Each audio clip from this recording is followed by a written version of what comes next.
नमस्कार दोस्तों, आप सभी प्यारे भाई बहनों का क्लास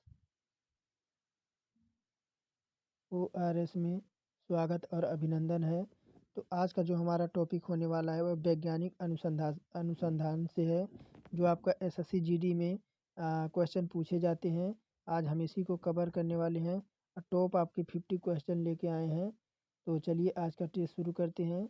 और अगर चैनल पर नए हैं तो चैनल को सब्सक्राइब करके बेल आइकन ज़रूर ऑन कर दें, क्योंकि हम रोज़ाना आपके लिए यूपी पुलिस और एसएससी जीडी कांस्टेबल का प्रैक्टिस सेट लेके आ रहे हैं, जो कि आपका ये एसएससी जीडी में आपका मोस्ट इम्पोर्टेंट होने वाला है आज के क्वेश्चन। तो पूरा वीडियो को वॉच करिएगा और आने वाले एग्ज़ाम में आपको इसका लाभ ज़रूर मिलेगा। तो देखिए आगे क्वेश्चन क्या कह रहा है कि निम्नलिखित में से किसका बीज सबसे छोटा होता है।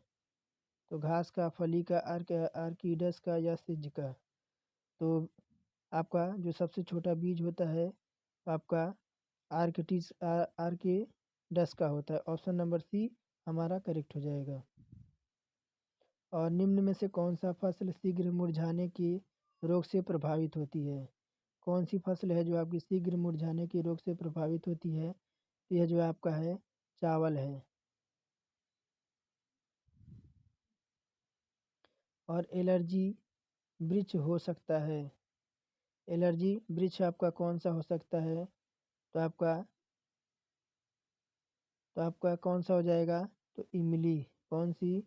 तो आपकी इमली। ऑप्शन नंबर सी हमारा करेक्ट हो जाएगा। और संसार का सबसे बड़ा पुष्प कौन सा है। संसार का सबसे बड़ा पुष्प कौन सा है। तो आपका रेफेलसिया है। क्या है। तो रेफेलसिया जो है आपका संसार का सबसे बड़ा आपका पुष्प है। और लघु कृषकों में सबसे कम ब्याज दर लिया जाता है। तो आपका देखिए लघु कृषकों में सबसे कम ब्याज दर लिया जाता है। तो आपकी सबसे कम जो आपकी ब्याज दर आपका जो बैंक लेता है वो आपका सहकारी बैंक द्वारा होता है। ऑप्शन नंबर बी हमारा करेक्ट हो जाएगा।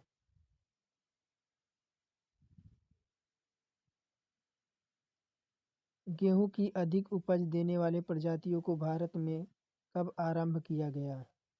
गेहूं की अधिक उपज देने वाले प्रजातियों को भारत में कब आरंभ किया गया। तो भारत में इसका जो आरंभ हुआ 1966 ईस्वी में हुआ। और स्वर्ण जहांगीर एक नई अनुशंसित प्रजाति है। तो किसकी। आम की, पपीते की, केले की या बैगन की। जो आपकी स्वर्ण जहांगीर एक नई अनुशासित प्रजाति है वो किसकी है। तो ये आपकी है आम की। ऑप्शन नंबर ए हमारा करेक्ट हो जाएगा। और बीज अनुकरण क्षमता का परीक्षण किया जाता है। बीज अनुकरण क्षमता का परीक्षण किया जाता है किसके द्वारा। तो आपके क्लोराइड के द्वारा। और जिंक सल्फेट को मिलाना चाहिए यूरिया के साथ, म्यूरेट ऑफ पोटास के साथ, डीएपी के साथ या गोबर खाद के साथ। तो जिंक सल्फेट को मिलाना चाहिए तो किसके साथ। तो आपके डीएपी के साथ। डीएपी। और आलू के हरेपन से जो आलू के हरेपन से आपका क्या होता है। तो पोषक गुणवत्ता में वृद्धि होती है, पोषक गुणवत्ता में कमी होती है, या रोग प्रतिरोधक प्रतिरोधकता में आपकी वृद्धि होती है, या रोग प्रति क्षमता में आपकी कमी होती है। तो जो आप आलू हरे हो जाते हैं उससे क्या होता है। तो आपकी पोषक के गुणवत्ता में आपकी क्या होती है। तो पोषक गुणवत्ता में आपकी वृद्धि होती है। ऑप्शन नंबर ए हमारा करेक्ट हो जाएगा।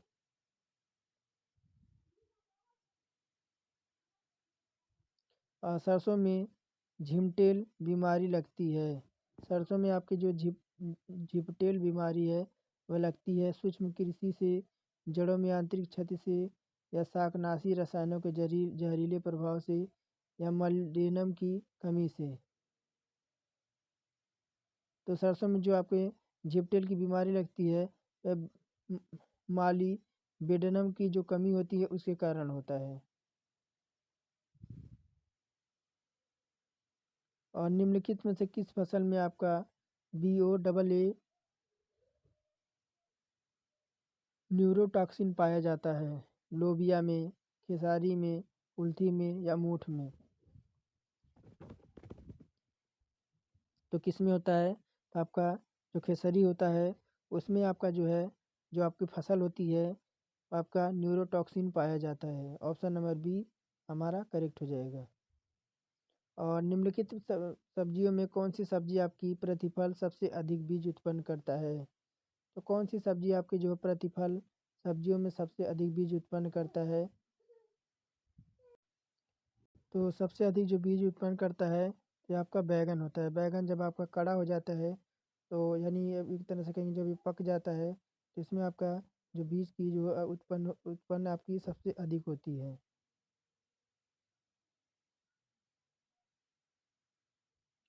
और निम्नलिखित सब्जियों में कौन सा पोषक तत्व की दृष्टि दृष्टि से मुख्यतः लोहा, फास्फोरस और एस्कॉर्बिक एसिड में प्रथम स्थान रखती है?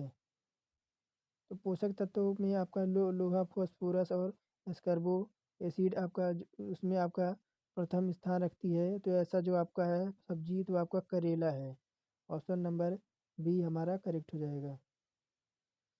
और निम्नलिखित में से कौन से भारत में प्याज की प्रमुख बीमारी है? भारत में जो प्याज की प्रमुख बीमारी कौन सी है?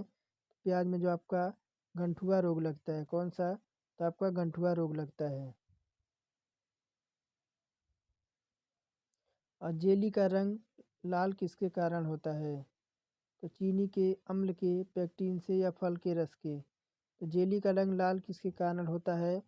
ये आपके अम्ल के कारण। ऑप्शन नंबर बी हमारा करेक्ट हो जाएगा। और गाजर का लाल रंग होने का जिम्मेदार पिगमेंट कौन सा है? तो गाजर के लाल होने का जो आपका जिम्मेदार है वो आपका कैरोटीन के कारण जो होती है वो जो आपकी गाजर होती है वह लाल होती है। और गन्ने में मात्र प्रवाह की अधिकतम संख्या में निकालने के लिए गन्ने की रोपाई की जानी चाहिए। तो गन्ने में आपकी मात्र प्रवाह की अधिकतम संख्या में निकालने के लिए आपकी गन्ने की रोपाई की जानी चाहिए। तो आपकी कहाँ पे? तो समतल विधि से। ऑप्शन नंबर बी हमारा करेक्ट हो जाएगा। निम्नलिखित में से कौन एक भारत का मूल सब्जी है? तो भारत की मूल सब्जी आपकी कौन सी एक है? तो आपकी शलजम। और निम्नलिखित में से कौन सा रसायन फल द्वारा तैयार पदार्थों का परीक्षण के रूप में लाते हैं? रसायन फल द्वारा पदार्थों को परीक्षण के उपयोग में लाते हैं, ये कौन सा है? तो आपका पोटेशियम मेटा सल्फाइड। क्या है? तो पोटेशियम मेटा सल्फाइड जो है आपका, वह रसायन फल द्वारा पदार्थों को परीक्षण के उपयोग में लाते हैं। और निम्नलिखित में से आम की बीज रहित प्रजाति कौन सी है? आम की आपकी बीज रहित जो आपकी प्रजाति है वह आपकी है सिंधु। और अधिक पीएच वाली मृदा के लिए कौन सी फलदार सबसे अधिक आपकी उपयुक्त है? अधिक पीएच वाली मृदा के लिए कौन सा फलदार पौधा सबसे अधिक उपयुक्त है? तो आपका आंवला।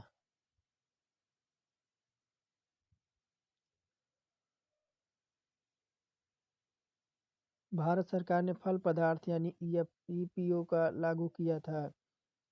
भारत सरकार ने फल पदार्थ आदेश ईपीओ को लागू किया था। तो आपका कब लागू किया था? तो 1900 आपके 55 में। किसमें? तो आपके 1900, एक मिनट एक सेकंड, 1955 में। और चने का अंकुरण कहाँ पे होता है? आधोभूमिक में, ऊपरी भूमिक में, अधोभूमिक तथा ऊपरी भूमिक भूमिक दोनों में, या किसी में नहीं?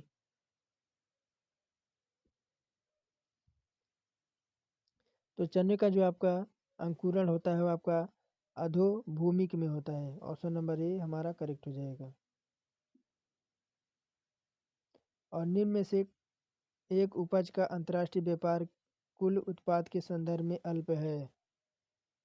तो एक उपज का अंतर्राष्ट्रीय जो व्यापार है कुल उत्पाद के, एक उपज का अंतर्राष्ट्रीय व्यापार कुल उत्पाद के संदर्भ में जो आपका अल्प है वह आपका क्या है? तो आपका चावल है। ऑप्शन नंबर ए हमारा करेक्ट हो जाएगा। और फूल गोभी को खाने योग्य भाग कौन सा है? फूल गोभी जो होती है उसका खाने योग्य भाग कौन सा आपका है? ये जो आपका भाग्य है ये पुष्पकर्म है। और सरसों की मिश्रित खेती की जाती है तो गेहूं के साथ। किसके? तो गेहूं के साथ जो है सरसों की आपकी मिश्रित खेती की जाती है। और हरित क्रांति में सबसे अधिक उत्पादन निम्न में से किस खाद्यान्न का हुआ है? तो तिलहन का नहीं, गेहूं का हुआ है, गन्ने का नहीं, दलहन का नहीं। तो ऑप्शन नंबर बी हमारा करेक्ट हो जाएगा। हरित क्रांति का जो सर्वाधिक आपका उत्पादन का खाद्यान्न है वो आपका गेहूं है। और खाद्य संरक्षण फूड प्रोसेसिंग हेतु प्रयुक्त किया जाता है। तो क्या आपका? तो बेंजोइक अम्ल, ऑप्शन नंबर डी हमारा करेक्ट हो जाएगा। और हरे फलों को कृत्रिम ढंग से पकाने हेतु प्रयुक्त गैस कौन सी है?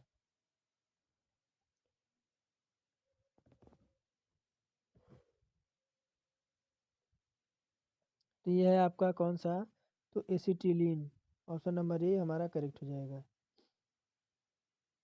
और निम्न रेशों में कौन पौधे के तने का उत्पाद नहीं है? निम्न रेशों में कौन पौधे के तने का उत्पाद नहीं है? तो कौन सा नहीं है? तो आपका कपास। और निम्न गैसों में कौन सी गैस हरित गृह प्रभाव योगदान देती है? निम्न में से कौन सी गैस हरित गृह प्रभाव में आपका योगदान देती है? तो ये आपका जो है गैस वह नाइट्रोजन है। और भूमि की उर्वरता बढ़ाने के लिए निम्न में से कौन सी फसल उगाई जाती है? तो भूमि भूमि की उर्वरता बढ़ाने के लिए आपकी जो फसल उगाई जाती है वह आपकी है उड़द।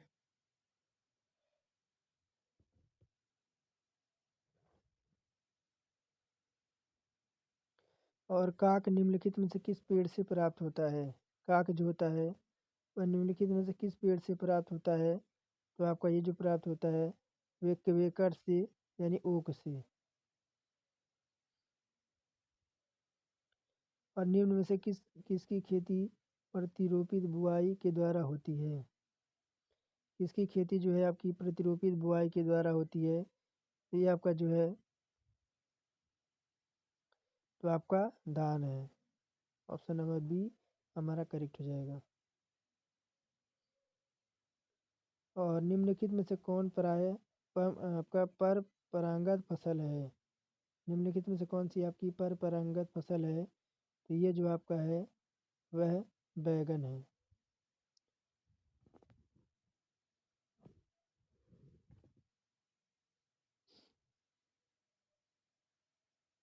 और गन्ने में लाल सड़न रोग का कारण क्या है? तो फफूंदी, जीवाणु, पुनर्संयोग, वियोजन या पुनर्संयोग द्वारा। तो गन्ने में लाल सड़न का रोग का कारण पर प्रमुख आपका क्या है?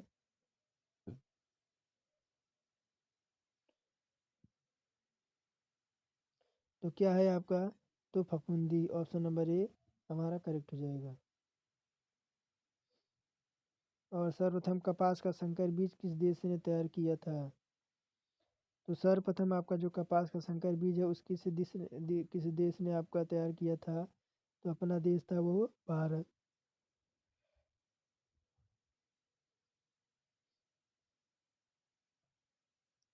और मक्का में कौन सी प्रोटीन पाई जाती है? तो मक्का में आपकी कौन सी प्रोटीन पाई जाती है? तो आपकी जीन। और सबसे ज़्यादा प्रोटीन किस में पाई जाती है? तो सबसे ज़्यादा जो प्रोटीन पाई जाती है वो आपकी है सोयाबीन में।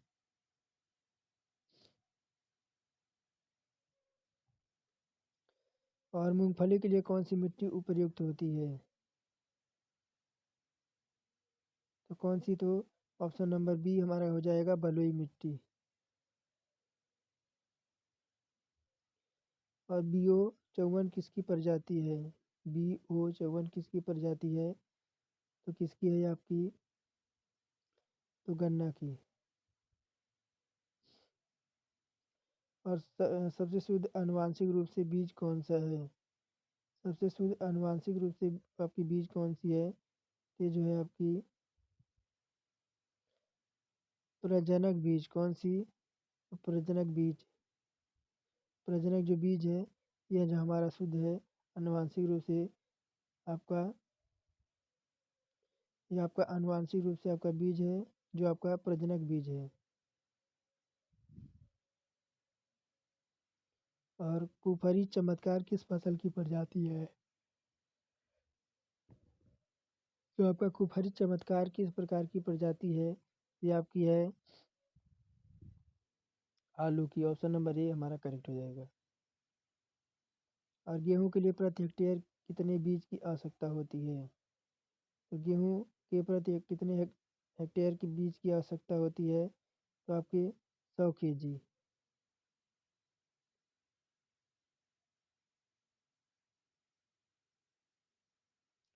और भारत में सबसे अधिक सिंचाई किस विधि से होती है? तो भारत में सबसे अधिक जो सिंचाई होती है वह आपकी जो होती है वह नहरों द्वारा।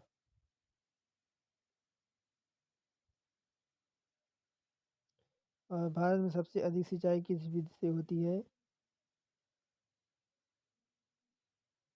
तो आपका नहरों से। कहाँ से सिंचाई जो है आपकी होती है वह नहरों से होती है।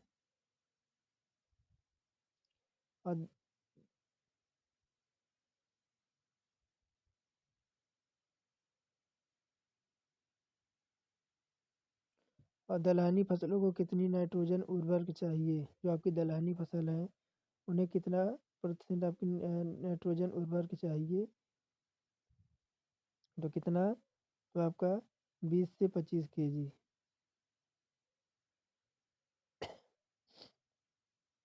और गेहूँ बोने का प्रयुक्त समय कौन सा है? तो गेहूँ का बोने का जो आपका प्रयुक्त समय हो जाएगा वह आपका जो हो जाएगा नवंबर दिसंबर। यही 2 महीनों में आपके गेहूँ जो है उनकी बुआई हो जानी चाहिए। और शामली किस फसल की प्रजाति है? तो शामली जो है आपकी यह कपास की फसल की प्रजाति है। और आज का लास्ट क्वेश्चन है, सस्य विज्ञान का संबंध किससे है? तो सस्य विज्ञान का जो आपका संबंध है वह फसलों का आपका जो है वह प्रबंधन से है। ऑप्शन नंबर ए हमारा करेक्ट हो जाएगा। ये हमारे थे टॉप 50 क्वेश्चन आपकी करंट अफेयर, जीके। तो फिर मिलेंगे एक नेक्स्ट वीडियो के साथ, तब तक के लिए धन्यवाद। अगर चैनल पर नए हैं तो चैनल को सब्सक्राइब करके बेल आइकन ऑन कर दें